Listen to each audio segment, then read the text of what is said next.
So are ticks actually being used as a bioweapon to make you allergic to meat so that you don't eat it? Because remember when Matthew Lau floated this at the World Economic Forum, he was floating it as a way to curb climate change. He said, if people won't do what we want them to and stop eating meat, then we can make them by making them allergic. So is that what's being done to people? Did that man who died die as one of the first casualties of this war against people eating meat? Maybe. It's a crazy thing to think that eating meat is a problem for the climate anyway. Just the simplest, the law of, oh man, now I can't remember which law it is. Nothing can be created or destroyed, right? The law of conservation of energy.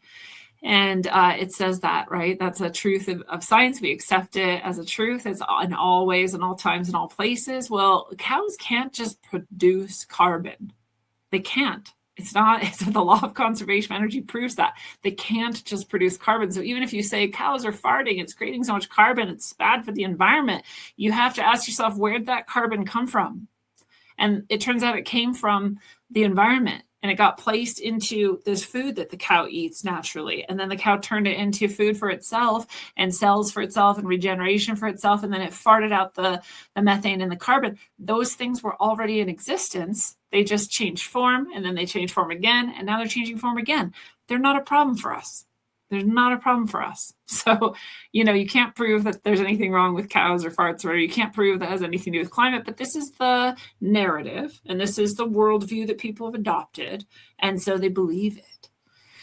And so is that being done to us? It's very possible. Well, here's another piece. A peer-reviewed paper published last year in the journal, so 2025, in the Journal of Bioethics by two professors at Western Michigan University School of Medicine, argue that it is, quote, morally obligatory. Morally obligatory. You must do it because it's moral. It's morally obligatory to genetically engineer ticks to spread alpha-gal syndrome, which is that allergy to meat, a permanent condition that makes you violently allergic to red meat. The paper is called, quote, beneficial blood sucking. How dark can you get? How lacking in ethics can you get? How much like a psychopath can you get?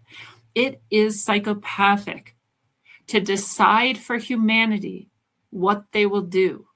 It's psychopathic to take people's free will from them. There's no informed consent here, just forcefully making them allergic to red meat, sometimes therefore causing death